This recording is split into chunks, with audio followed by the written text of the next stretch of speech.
नमस्कार श्रोताओं, आप सभी का शारदा चैनल पर स्वागत है। श्रोताओं, अगर किसी को कश्मीर में इमूवेबल प्रॉपर्टीज को लेकर डिस्प्यूट है, उसके लिए कश्मीर से टीम बुलाई गई है और इसी सिलसिले में आज हमारे साथ स्टूडियो में relief and rehabilitation commissioner doctor Arvind Karwani ji हैं और उनके साथ बातचीत कर रहे हैं मिस्टर रमेश हांगलू जी।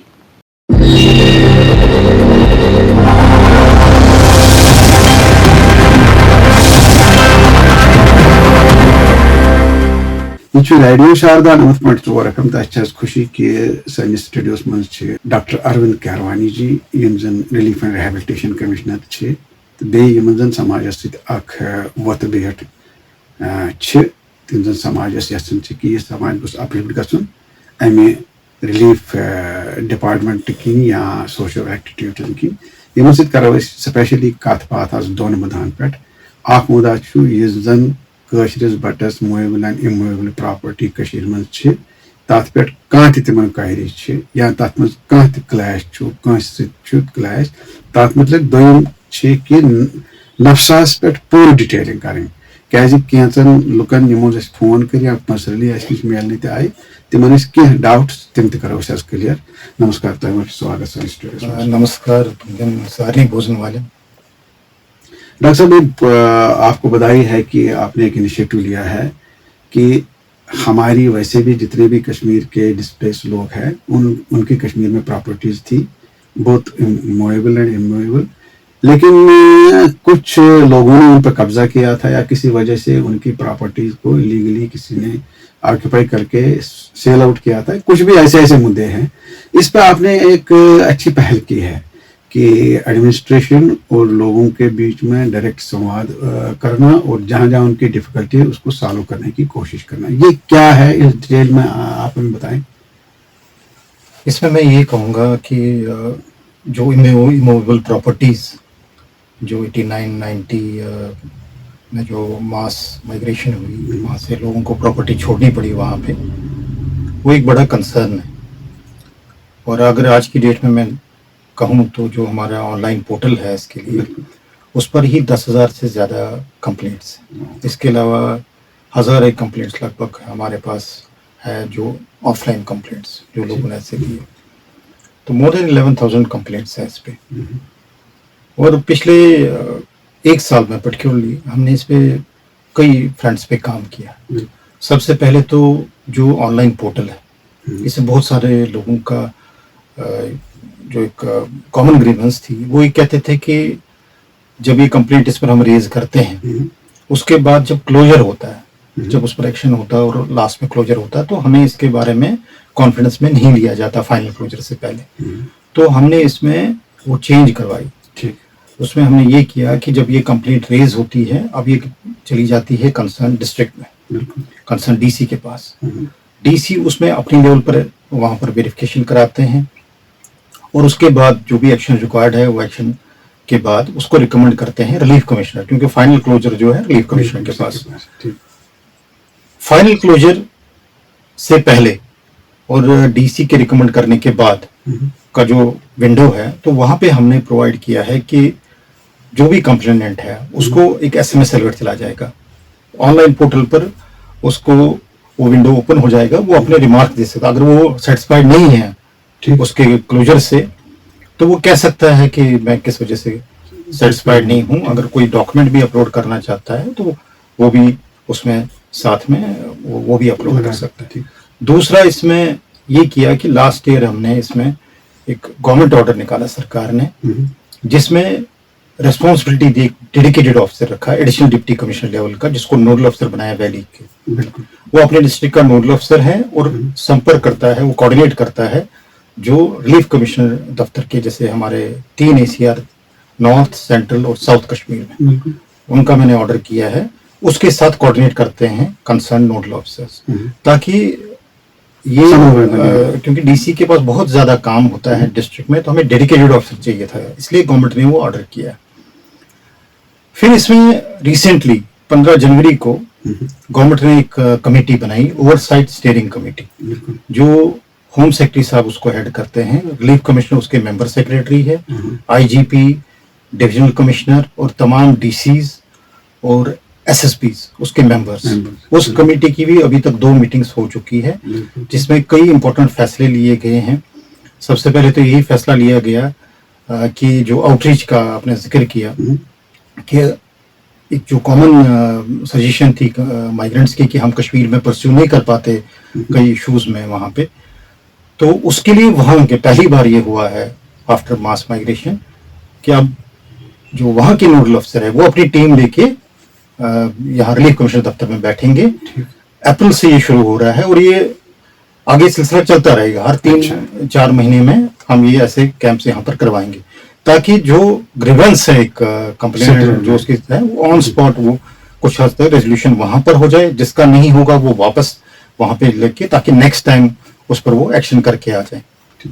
तो उसमें हमने जो शेड्यूल निकाला है डिविजनल कमिश्नर कश्मीर के साथ कोऑर्डिनेशन में, उसमें 1-2 अप्रैल को श्रीनगर डिस्ट्रिक्ट से हम शुरू कर रहे हैं, फिर 6-7 को बडगाम है, 8-9 को गांधरबल है, 10-11 को बांडीपोरा है, इसी तरह से 15-16 को बारामूला है, फिर उसके बाद 17-18 को कुपवारा है, फिर 20-21 को पुलवामा है, 22-23 को फिर शुपाया है, फिर 24-25 को अनंतनाग है, और लास्ट में 27-28 अप्रैल को कुलगाम है। इस तरह से वैली के जितने भी 10 डिस्ट्रिक्ट है उनके जो कंसर्न ऑफिसर्स है वो यहाँ पर आएंगे और लोगों को मौके पर सुनेंगे। और इसमें हमने जो पब्लिक नोटिस 5 मार्च को निकाला, उसमें हमने लोगों से ये गुजारिश की कि आप एक सिंपल प्रोफार्मा दिया हमने उसी पब्लिक नोटिस में, जो कंप्लेनेंट है वो अपना नाम, उसका कॉन्टैक्ट नंबर, उसका वैली का एड्रेस, जिला कौन सा है और प्रेजेंट एड्रेस क्या है, और अगर ग्रीवेंस 2-3 लाइंस में कि उसकी ग्रीवेंस क्या है। ये जरूरी नहीं कि ग्रीवेंस के सिलसिले में, अगर किसी का कोई म्यूटेशन का इशू है, कोई लीगल हेयर सर्टिफिकेट का कोई भी रेवेन्यू रिलेटेड मैटर है, वो हमें 1 हफ्ता पहले वो बता दें कि वो फॉर्म हमें दे दें, या तो वो कंसर्न जोन में दे सकता है या हेड ऑफिस में दे सकता है, ताकि वो उस दिन आके उसके लिए हम सहूलियत करें कि हम वैली के उस डिस्ट्रिक्ट से, जैसे 1-2 अप्रैल को श्रीनगर में आना है, तो बहुत सारे लोगों ने हमें अप्रोच किया है, वो इंफॉर्मेशन हमने कंपाइल की है, श्रीनगर डिस्ट्रिक्ट के साथ उसको शेयर कर रहे हैं, और वहाँ के जो ऑफिसर आएंगे कुछ हद तक उस पर होमवर्क करके आ जाएंगे कि कुछ इशू, क्योंकि इसमें हमने ये भी रखा कि अगर आपने पहले ऑनलाइन कंप्लेंट की है या ऑफलाइन कंप्लेंट भी की है तो उसका कोई रेफरेंस दे दें, तो उस पर वो कुछ काम करके आएंगे। कुछ मसले मौके पर भी रेजोल्यूट हो सकते हैं और कुछ ऐसे होंगे कि जिस पर उनको काम करना होगा, जिस पर वापस जाएंगे और फिर उनको फीडबैक दे देंगे उस पर। तो मैं आपके माध्यम से सभी से गुजारिश करता हूँ कि जो मिलना चाहते हैं वो एक जिस डिस्ट्रिक्ट का जो मैंने शेड्यूल बताया 1 हफ्ता पहले लगभग वो हमें ये इन्फॉर्मेशन शेयर करे, हम कंसर्न डिस्ट्रिक्ट के साथ ये इन्फॉर्मेशन शेयर करेंगे और उसमें सही इसमें जो है उसका नतीजा निकलेगा, ये मैं गुजारिश करता हूँ। और जो 97 का एक्ट है, जो इमूवेबल प्रॉपर्टी रिलेटेड एक्ट है, उसमें हमारी पूरी कोशिश है कि उसको लेटर एंड स्पिरिट में उसको इम्प्लीमेंट किया जाए। लेकिन हम भी लोगों से बातचीत करते हैं, ये कुछ लोग कहते हैं कि हम एप्लीकेशन देते हैं लेकिन हमें उधर कोई ऐसा कोई रिसेप्ट नहीं मिलता है, और बाद में हम कहाँ ढूंढे वो एप्लीकेशन दी है, या कुछ एक प्रॉपर मैकेनिज्म अगर उसमें बन जाएगा कि उनको एप्लीकेशन सबमिट की उसमें प्रॉपरली सेट नंबर। एक तो मैं इसमें कहूँगा इसी पब्लिक नोटिस में लिखा है कि जब आप एप्लीकेशन दे देंगे तो आप उसकी रसीद जरूर ले लें। और दूसरा यही नहीं, चाहे कोई भी डॉक्यूमेंट, कोई भी एप्लीकेशन दे रहे हैं, राशन कार्ड रिलेटेड कोई भी सर्विस, किसी भी सर्विस के बारे में, तो उसमें क्लियर है कि हमारी पूरी हिदायत है सभी जोन्स को, और हो भी रहा है ऐसा, कि वहाँ पे जब कोई एप्लीकेंट जाए तो उससे डॉक्यूमेंट्स लिए जाए और वो उसको रसीद जाए, ई ऑफिस नंबर, क्योंकि हमारे अब सारा जो है ऑनलाइन सिस्टम है, तो उसको रसीद, ई रसीद नंबर मिलता है, वो ई रसीद नंबर अपने पास रखें। और अगर उसकी ग्रीवेंस नहीं रेजोल्यूशन हो सकते तो वो डेली पब्लिक हियरिंग हमारी हर दिन होती है, 12 से 1 बजे के बीच वो आ सकता है, जोन में भी अवेलेबल हो सकता है। जोन सारे वीसी के जरिए, चाहे जम्मू में है, श्रीनगर में है या उधमपुर में है, सब जोन्स कनेक्टेड 12 से 1 के बीच होते हैं, तो वो जोन में जा सकता है या हेड ऑफिस आ सकता है। और आगे हम इसमें एक स्टेप और भी कर रहे हैं कि हम इसमें एक एप्लीकेशन डेवलप कर रहे हैं जिसमें वीडियो कॉल के जरिए भी कहीं से भी बंदा ऐड हो सकता है। उसमें काम हम कर रहे हैं, वो जल्दी हम इंट्रोड्यूस करेंगे। दूसरी एक शिकायत है कि जैसे भी मान लो जमीन के कागजात हैं, लैंड पेपर जिसे कहते हैं वो उर्दू में होते हैं, और वो उर्दू बहुत कम लोगों को, वो उर्दू जो उस टाइम के वो गिरदावर या कोई वो लिखते थे, बहुत लोगों को मतलब आता नहीं है, बहुत सारे लोगों का।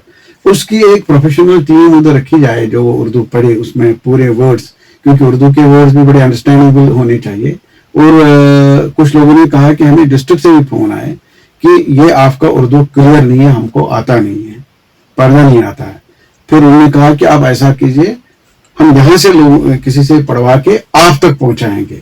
तो कुछ ये इस किस्म का मैकेनिज्म भी डेवलप हो ताकि वो कोई आदमी, कोई एक्सपर्ट, कोई प्रोफेशनल उधर हो जाए। इसमें हम कोशिश कर रहे हैं कि रेवेन्यू डिपार्टमेंट से हमें कुछ ऐसे ऑफिसर्स मिले, रेवेन्यू नोइंग और लोग मिले, लेकिन जो हमारा एग्जिस्टिंग रिसोर्सेज है उससे हम कोशिश कर रहे हैं इसको रेजोल्यूशन करने की। और जो ये आउटरीच कैंप हो रहा है वहां पर हमने जो रेवेन्यू नोइंग तहसीलदार भी बिठाया साथ में, अगर उनको कोई डिफिकल्टी आएगी वो मौके पर उनको क्लियर कर देंगे इस चीज को। दूसरी इसकी लोकेशन कहाँ रहेगी? ये रिलीफ कमिश्नर ऑफिस में है, कॉन्फ्रेंस हॉल है हमारा, वहीं पर होगा। और लोगों को इसमें मैं ये कहूंगा, क्योंकि 2 दिन है, तो जैसे हमारे पास लिस्ट आएगी तो लोगों को इन्फॉर्मेशन चली जाएगी कि आपने किस टाइम आना है, किस स्लॉट में आना है, ताकि लोगों को, हम नहीं चाहते कि वो लोग पूरा दिन वेट करें। हम उनको स्लॉट दे देंगे कि आप इतने बजे आ जाइए, ताकि उनका जो इशू है विदाउट एनी प्रॉब्लम्स वहाँ पे उसका रेजोल्यूशन हो। ये बहुत अच्छी बात है कि ये बहुत दिनों के बाद मुझे लगता है कि आफ्टर डिस्प्लेसमेंट पहली बार हुआ है कि लोगों को ऐसे मसले इस तरीके से हल होने की उम्मीद है अभी। तो लेट अस होप कि ये सारा ठीक हो जाए। हमारा पूरा प्रयास है, जैसे आपने कहा कि पहली बार ये डिस्प्लेसमेंट के बाद पहली बार ऐसा हुआ है, पहली बार। और इसमें मैं लोगों से भी अपील करूंगा कि इसमें वो ताउन करें, टाइमली इंफॉर्मेशन दे दें, क्योंकि जब टाइमली इंफॉर्मेशन दे देंगे, हम उनके साथ शेयर करेंगे कि कितने लोग आ रहे हैं, कितने बजे आ रहे हैं, तो उससे प्रॉपरली रेजोल्यूशन होगा। और मैं लोगों को ये कहूँगा जो इस बार नहीं मिल पाएंगे, कहीं अपनी व्यवस्था के कारण या नहीं आ पाए किसी तरीके से, तो उनको निराश होने की ज़रूरत नहीं है। वहाँ भी नेक्स्ट टाइम भी हम करेंगे, और हमारे ऑफिसर्स ये इशूज़ लेके वैली में भी जाएंगे आगे। वैली के साथ भी जो हमारे नोडल ऑफिसर हैं उनको भी वहाँ पर भेजा जाएगा। जैसे आपने कहा कि कोई उर्दू का मसला है, कोई पेपर का मसला है, वहाँ से ही नहीं, यहाँ से भी लोग, हमारे ऑफिसर्स भी वहाँ जाएंगे। बहुत अच्छी बात है जी। ये जो आपने अच्छी पहल की है कि जिसकी भी कोई ग्रीवेंस हो, जो इमूवेबल प्रॉपर्टी उधर है, उसमें किसी ने कब्जा किया, कुछ भी, आपने अच्छी तरह से समझाया कि सरकार इस पर कितनी वो वचनबद्ध है, और सारे अफसरों को इधर लाना उधर लाना, ये सब कुछ डिटेल में होगा। लेकिन कुछ ऐसे भी अभी इश्यूज है, जैसे किसी के पास कागज है, मान लो रेवेन्यू पेपर है, वो या तहसीलदार के पास है या पटवारी के पास है या इसके घर में है, तो ये ऑनलाइन कब होगा या डिजिटलाइज कब होगा, ताकि अगर इसको चाहे कोई भी पेपर अपना मेरा चाहे डिजिटलाइज करके वो या उस पर जाए, वेबसाइट पर जाए, तो निकल जाएगा। इसमें क्या कोशिश हो रही है? इसमें तो पहले मैं ये कहूँगा, ये फैसला लिया ओवरसाइट स्टीयरिंग कमेटी ने कि जितने भी कंप्लेंट्स होंगे, ऑनलाइन तो है ही है, अगर किसी की ऑफलाइन कंप्लेंट है, पेपर्स जैसे देता है, उसको भी कंसर्न डिस्ट्रिक्ट अपलोड करेगा, उसको भी एक आईडी नंबर दे देगा, ताकि उसकी कंप्लेंट जो है डिजिटाइज रहे, वेबसाइट पर रहे। दूसरा जो रिकॉर्ड है रिलीफ ऑर्गेनाइजेशन का, पिछले 35 साल से ये फिजिकल फाइल्स वो कागज के बन के रहे हैं। हमने इसको 2 साल से जो लगभग चला रहे हैं हम, कंप्लीटली ऑफिस पर और ऑनलाइन सर्टिफिकेट्स वगैरह का इशू किया। उसमें एक स्टेप और आगे बढ़ के हम एक इंटीग्रेटेड पोर्टल डेवलप कर रहे हैं, जिसमें गवर्नमेंट ने अप्रूवल दिया है, और उस पर अभी कुछ महीनों में वो आपके सामने वो होगा। उसमें हमारा मकसद है ना सिर्फ कश्मीरी माइग्रेंट्स के लिए, बल्कि जो जम्मू माइग्रेंट्स है, वेस्ट पाकिस्तान रिफ्यूजीज है, या पीओजे के से आए लोग हैं, उन सभी का जो डाटा है वो डिजिटाइज रहेगा। और इंटीग्रेटेड पोर्टल मतलब अब उनको कहीं दफ्तर जाने की ज़रूरत नहीं है, वो अपना डॉक्यूमेंट अपलोड कर लें। जैसे आज की डेट में लर्नर लाइसेंस लेना होता है ट्रांसपोर्ट डिपार्टमेंट्स, वो अपने डॉक्यूमेंट्स अपलोड करता है और वो उसी पर फीस जमा करता है और वहीं से वो डाउनलोड करता है। तो हमारी तो सर्विसेज सारी फ्री है, हम ऑनलाइन जो भी सर्टिफिकेट इशू करते हैं फ्री ऑफ कॉस्ट करते हैं। लेकिन मैं ये कहूँगा कि जब ये पोर्टल आएगा उससे ये सुविधा होगी कि जो भी अगर किसी का इंक्लूजन केस है, बाइफर्केशन है, या कोई भी करेक्शन है, कोई भी सर्विस हो, चाहे सर्टिफिकेट, कोई भी सर्टिफिकेट लेना है तो वो अपने पोर्टल पर उसको सिर्फ डॉक्यूमेंट्स अपलोड करने हैं और कॉपी डाउनलोड करनी है विदाउट एनी फीस वगैरह। जो एग्जिस्टिंग सिस्टम है हमारा, उसी को हम टोटली ऑनलाइन इंटीग्रेटेड पोर्टल पर ले आएंगे। सारी सर्विसेज एक ही उस पर उसको मिलेंगी। तो सारा डिजिटलाइजेशन हो रहा है रिलीफ उसमें प्रोजेक्ट अभी सैंक्शन किया गवर्नमेंट ने। अच्छा। तो पिछले दिनों ही ये इस पे अप्रूवल आया गवर्नमेंट का और इस पर हम काम कर रहे हैं। इसमें NIC के साथ और बाकी जैसे मैंने कहा कि जो PA के WPR भी है, इसमें हम प्रोविंशियल रिहेबिलिटेशन ऑफिसर है उसके साथ भी इस पर काम कर रहे हैं और ये अगले कुछ महीनों में ये प्रोजेक्ट जो है ऑन ग्राउंड होगा। उम्मीद है कि जो उसका प्रोजेक्ट 5-6 महीने के अंदर जो है इसमें रिजल्ट सामने आएंगे लोगों के। एक पोर्टल सिस्टम ऐसा होगा कि किसी को कोई दफ्तर लगाने की चक्कर नहीं है। दूसरा, टेक्नोलॉजी के माध्यम से जो हम इसमें पब्लिक ग्रीवेंस रिड्रेसल सिस्टम में ये कर रहे हैं कि वो कहीं भी हो तो वो वीडियो कॉल के जरिए भी हमारे साथ संपर्क कर सकता है, रजिस्टर कर सकता है। उसको अपने जो ग्रीवेंस है उसने रजिस्टर कर ली तो उसको उसका SMS अलर्ट आ जाएगा और SMS अलर्ट से वो आगे वो फॉलो कर सकता है कि मेरी ग्रीवेंस का है, पर्सनली मिलना चाहता है जहाँ से भी, हेड ऑफिस से या जोन से या VC के जरिए मिलना चाहता है तो वो पिक्चर होगा। तो हमारा टोटल फोकस है टेक्नोलॉजी के माध्यम से जो हमारी कम्युनिटी है उनको कन्वीनियंट करना और जो कहीं त्रुटियां हैं उनको दूर करना। बहुत अच्छी बात है कि अब मान लो बहुत सारे बुजुर्ग होते हैं जिनको रिलीफ ऑर्गेनाइजेशन के या क्या बोलते हैं जोनल ऑफिसर के चक्कर लगाने पड़ते थे। अब उसको घर बैठ के अपने मोबाइल फोन से ही सब कुछ पता चलेगा कि उसका स्टेटस क्या है और उसकी जो डिलीवरी कब होनी है, कब तक हो जाए। बिल्कुल, हमारा यही इंटेंशन है कि ये ऑफिस जो है उनको फेसलेस ऑफिस हो, वो अपने घर बैठ के जहाँ से भी वो अप्लाई करना चाहते हैं वो चाहे, क्योंकि बहुत सारे लोग हमारे कुछ एजुकेशन के सिलसिले में, कुछ रोजगार के सिलसिले में बाहर है, तो उनके लिए पर्टिकुलरली ये सुविधाजनक होगा। दूसरा जो अहम मुद्दा है वो नफ्सा का मुद्दा है। उसमें आपको बहुत बहुत बधाई कि बहुत सारे लोगों ने नफ्सा के फार्म भरे हैं। Thank you. तो लेकिन एक एप्रीहेंशन सा है, ये मैं आज आपके सामने एक क्लियर बात रखना चाहता हूँ। कुछ लोग ये एप्रीहेंड कर रहे हैं कि शायद हमारे बच्चे, विच इज क्लियर, बहुत सारे बच्चे जो हमारे हैं वो आउट ऑफ J&K काम करते हैं, यहाँ नहीं है, पूरे दूर दराज इलाकों में काम करते हैं। उनका कहना है, हमारे पास बहुत लोग आए, उनका कहना है कि शायद ये उनसे ये क्या नाम है राशन छीनने का काम हो रहा है। इसमें आप पूरी क्लियरली एक्सप्लेन कर देना कि क्या बात है। देखिए, जब इसका नोटिफिकेशन आया 2024 में, अगस्त 2024 में, कई बार भी मैंने आपको भी कहा, बिल्कुल, ऑल इंडिया रेडियो, दूरदर्शन और जो इंफॉर्मेशन डिपार्टमेंट या जो भी रिपीटेड न्यूज़ चैनल्स या मीडिया वाले मेरे पास आए, सभी को मैंने ये चीज़ बताई और क्लियर भी किया रिपीटेडली कि एक पॉलिसी के तहत गवर्नमेंट ने जो है फूड सिक्योरिटी रूल्स में अमेंडमेंट की और उसका मकसद ये था, अगर आप वो नोटिफिकेशन देखेंगे या उसके बाद जो गवर्नमेंट ऑर्डर इशू किया एडमिनिस्ट्रेटिव डिपार्टमेंट ने या फूड सिविल सप्लाईज डिपार्टमेंट ने, तो उसमें बिल्कुल वाज़ेह किया गया कि माइग्रेंट स्टेटस पर कोई फर्क नहीं पड़ेगा। और जो राशन का स्केल है, एक तो ये है कि जो नफ्सा में स्केल है वो तो जो एलिजिबल होंगे उन्हीं को मिलेगा, लेकिन ये वाज़ेह किया सरकार ने न सिर्फ गवर्नमेंट ऑर्डर्स के जरिए बल्कि कई सारे पब्लिक नोटिफिकेशन इंफॉर्मेशन डिपार्टमेंट के जरिए कि जो एक माइग्रेंट को जो स्केल मिल रहा है राशन का, उसी स्केल के हिसाब से मिलता रहेगा, जो भी उसकी कैटेगराइजेशन हो, जो रिलीफ होल्डर है। और मैं ये बताऊं कि हमारे पास अगर जम्मू माइग्रेंट्स मिला के लगभग 49,000 फैमिलीज, उसमें 22,000 फैमिली जो है रिलीफ होल्डर्स, जिनको जो राशन लेते हैं, बाकी 27,000 तो नॉन रिलीफ वाले सरकारी मुलाजिम वगैरह। तो जो ये 22,000 फैमिलीज है जो राशन ले रहे हैं, वो राशन कंटिन्यू मिलता रहेगा उनको। और इसको हमने कई बार क्लियर किया, जैसे आपने कहा कि बहुत सारे लोगों ने, और इसीलिए लोगों ने फॉर्म भरे, उस चीज को समझा। और सरकार का जो इंटेंट था वो क्लियर था कि जो अभी तक 35 साल से जो लोगों को सोशल सेक्टर स्कीम्स के बेनिफिट नहीं मिल रहे थे, वो बेनिफिट लोगों तक पहुंचे।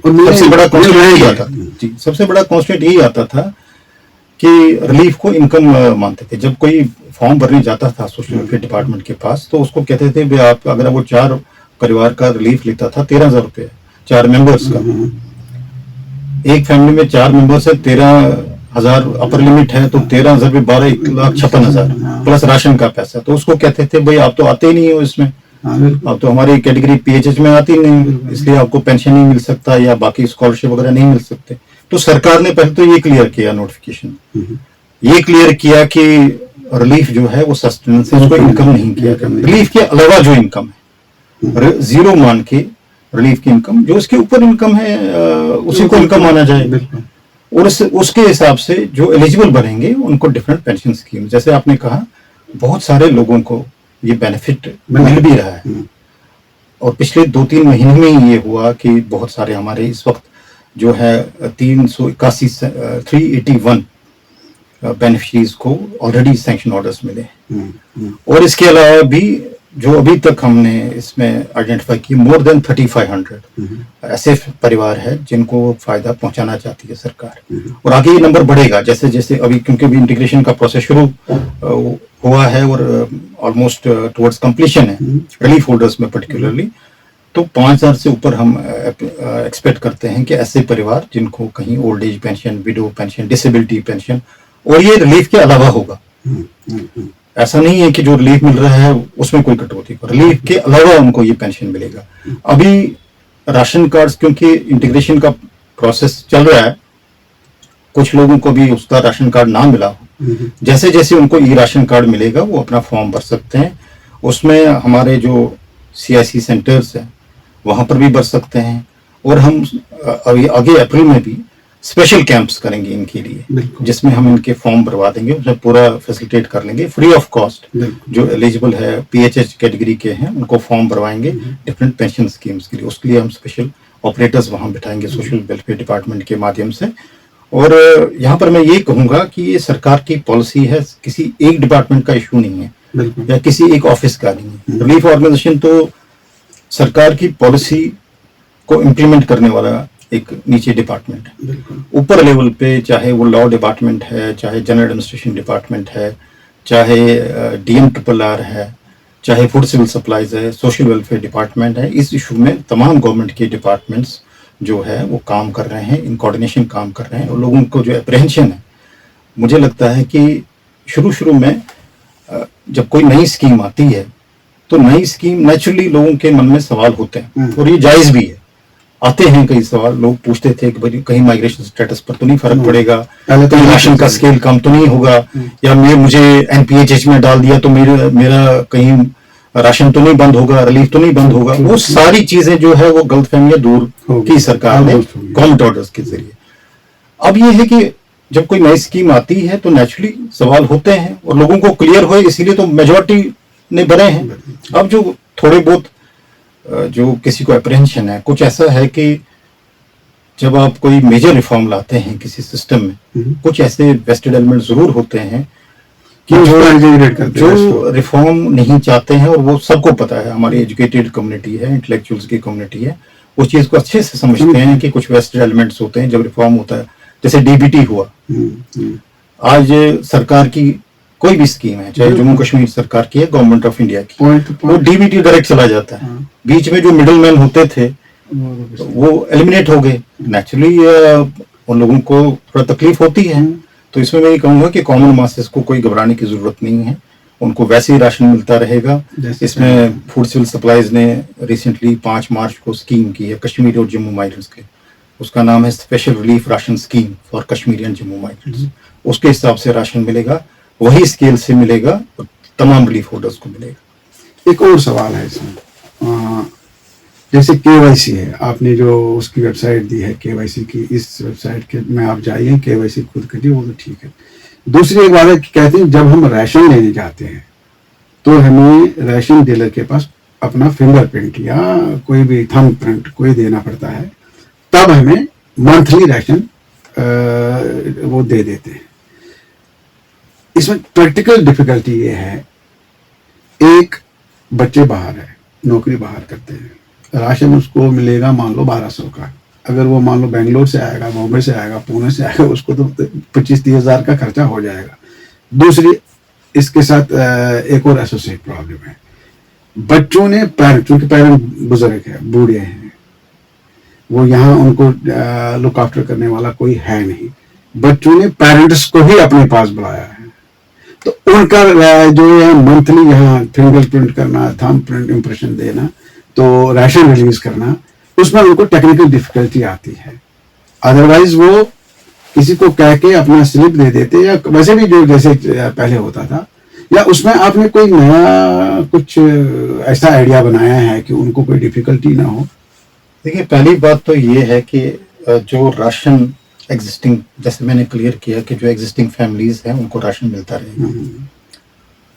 अब इसमें EKYC को थोड़ा, जो आपने EKYC हो उसको मैं डिफरेंशिएट करता हूँ। EKYC एक बार का प्रोसेस है, जैसे किसी ने नफ्सा के लिए एप्लीकेशन दे दी, फिर उसका डेटा पंच होता है, जिस टाइम डेटा उस पर वेबसाइट पर चला जाता है, हमारे जो उसमें सॉफ्टवेयर है उस पर जैसे ही डेटा फीड होता है तो उसको OTP चला जाता है, जो उसको नंबर, बिल्कुल।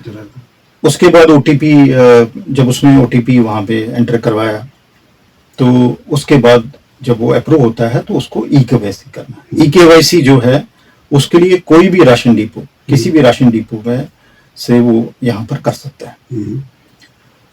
जम्मू कश्मीर का कोई भी राशन डिपो है वहां से वो EKYC कर सकता है। अगर वो बाहर है, अगर वो बाहर है तो उसके लिए मेरा EKYC एक ऐप है, एक एप्लीकेशन है, मेरा EKYC एप्लीकेशन, उस पर वो कर सकता है। ठीक, ये गूगल प्ले की ऐप है, उस पर कर सकता है। इसमें डिफिकल्टी आ रही थी पीछे कि जो आउटसाइड है उसमें कई जगह डिफिकल्टी आ रही थी, और वो NIC ने रेजोल्यूशन उसका किया है, और 1 अप्रैल को ये स्कीम जो है 1 अप्रैल से लागू है। और जितने भी इश्यूज है, अगर कहीं अभी भी प्रॉब्लम आ रही है, NIC इस पर काम कर रहा है। जैसे मैंने कहा डिफरेंट गवर्नमेंट डिपार्टमेंट्स में काम कर रहे हैं, उसमें NIC भी है, NIC इसको दिल्ली से मॉनिटर किया जाता है, NIC उसको रेजोल्यूशन कर देगा, वो बाहर भी EKYC कर सकता है। ठीक, जो राशन जैसे ले रहा था उसको राशन उसी हिसाब से मिल जाएगा, और जो उन्होंने डिपो प्रेफर किया है जहां से पहले लेते थे उसी राशन डिपो से। और ये जरूरी नहीं है कि एक बार जब आपको ये राशन कार्ड मिला तो कोई भी उस परिवार का जो भी मेंबर है,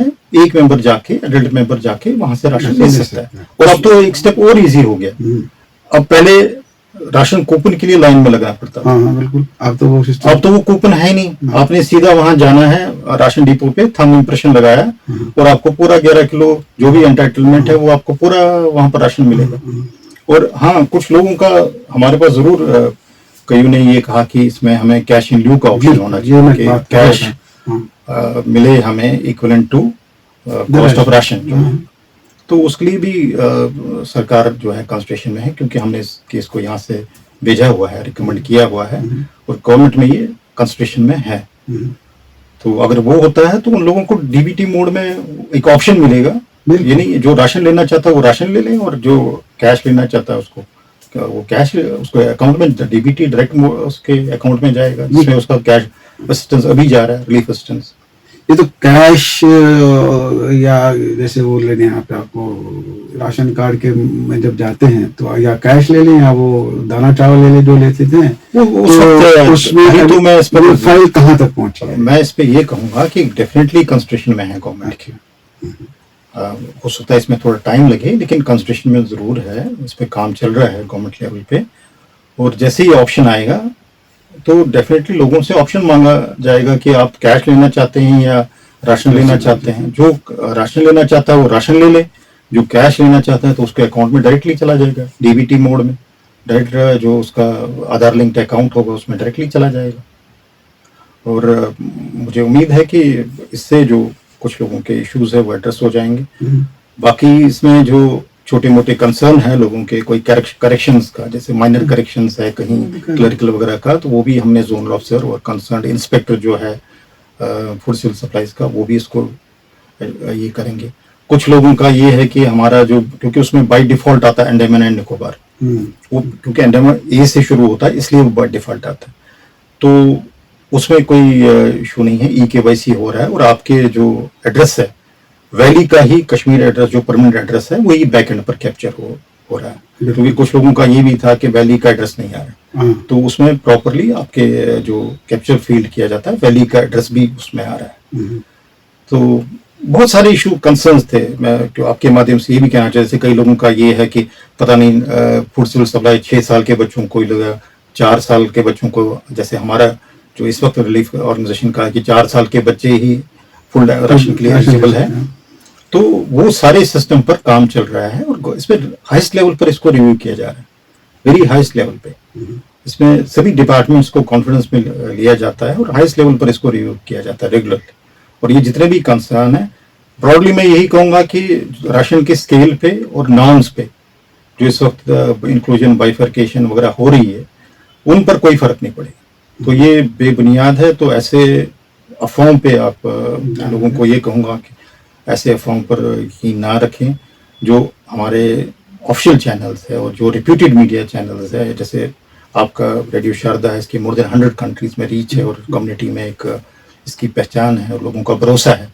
तो ऐसे माध्यम जो है उनसे इंफॉर्मेशन गैदर करें, ना कि क्योंकि अफवाहबाजी भी चलती है और जैसे मैंने कहा कुछ वेस्टेड एलिमेंट्स होते हैं इसमें। हर जगह एक प्रैक्टिकल बात है। कुछ लोग यहाँ मेरे से मिलने आए तो उन्होंने कहा हमें 3 महीने से राशन नहीं मिल रहा है। हम जाते हैं उसके पास, वो जो स्लिप है वो ले लेता है, उसके बाद कहता है आपका राशन नहीं आया, आपका राशन नहीं, 3 महीने से राशन नहीं मिल रहा। तो ये इसका देखिए सोल्यूशन आप जो मैंने शुरू में कहा कि जब एक ट्रांसपेरेंट एंड ऑनेस्ट सिस्टम आता है, एफिशिएंट सिस्टम आता है, वो टेक्नोलॉजी के माध्यम से ही आता है। पहले तो मैं ये कहूंगा कि जिन लोगों की कोई ग्रीवेंस है, और मैं रिपीटेडली ये कह रहा हूँ कि हमारी पब्लिक हियरिंग डेली होती है, वो कंसर्न जोन से या हेड ऑफिस से आ सकते हैं अगर ऐसी कोई प्रॉब्लम है। मेरी नोटिस में ये किसी ने नहीं लाया, ना ही कहीं जोन से, क्योंकि अगर जिस वक्त हम कनेक्टेड होते हैं 12 से 1 बजे के बीच, और ये नहीं कि 12 से 1 बजे जितने लोग आते हैं, कई बार 1:30-2 भी बज जाते हैं, आपने भी कई बार देखा होगा। बिल्कुल। तो हम लोगों को पूरा सुनते हैं, और अगर हमारी नोटिस में ये इशू आया होता तो डेफिनेटली हम फूड सिविल सप्लाईज को बताते कि कौन से ऐसे डीलर। तो जो ये आपने बात उठाई, इसी चीज को चेक होगा, क्योंकि जब इसमें टेक्नोलॉजी के माध्यम से जब ऑनलाइन डिस्ट्रीब्यूशन हो जाएगी तो कोई ये कह नहीं सकता कि कितना राशन आया था और कितना डिस्ट्रीब्यूट हुआ, कोई इसको फर्ज कर ही नहीं सकता। तो ये टेक्नोलॉजी से ही सोल्यूशन आते हैं, और डेफिनेटली जब ऑनेस्ट और एफिशिएंट और ट्रांसपेरेंट सिस्टम आता है तो कुछ लोग उसमें अनकंफर्टेबल होते हैं। लेकिन इन द लार्जर गुड, आज सरकार की जितनी भी स्कीम्स है, जैसे मैंने पहले भी कहा, जम्मू कश्मीर सरकार के, गवर्नमेंट ऑफ इंडिया की, ये सिर्फ एक ऑफिस का इशू नहीं है, ये गवर्नमेंट लेवल पर डिसीजन है, और इसको इसीलिए इम्प्लीमेंट किया जा रहा है कि जो इसमें त्रुटियां हैं या कहीं जो लूप होल्स हैं उनको प्लग इन किया जाए। ये आपने बहुत अच्छी बात कही कि थंब इम्प्रेशन के लिए राशन डीलर के पास जाना बहुत ज़्यादा ज़रूरी है। उसके लिए भी आपने अरेंजमेंट किया है, वो जो ऐप है वो उनके पास जाएगा, थंब इम्प्रेशन करेंगे तो उनका राशन पूरे साल चालू हो गया। और चूंकि ये अब ऑनलाइन राशन है, इसमें कोई ऑब्स्टेकल भी नहीं रह सकता। इसमें मैं क्लियर कर लूँ ये कि EKYC के लिए, EKYC एक ही बार होना है, एक बार वंस फॉर लाइफ टाइम, जब तक वो राशन कार्ड है EKYC एक बार है। लेकिन राशन डिस्ट्रीब्यूशन जैसे सरकार का मंथली है या 3 महीने का, जैसे भी सरकार डिसाइड करेगी, क्योंकि वो सभी के लिए होगा, तो उसी पैटर्न पे ऑनलाइन डिस्ट्रीब्यूशन होगा। चलो, वो बहुत अच्छी बातें हैं कि अब शायद अगर किसी को और भी सवाल इसमें हो, कुछ आशंकाएं हो, बिल्कुल हमारे तक आप पहुंचाइए, हम कमिश्नर साहब से इस पर भी बात कर सकते हैं। लेकिन आज के इस मुलाकात में आप सबको ये पता चलना चाहिए कि राशन और रिलीफ में कोई ऑब्स्टेकल नहीं है, ना गवर्नमेंट इसको किसी तरीके से भी कोई ऑब्स्टेकल में लाना चाहती है। हमारे कमिश्नर साहब ने आपके सारे सवालों का जवाब दिया। मैंने कहा बहुत धन्यवाद हूँ। नमस्कार। Thank you. नमस्कार।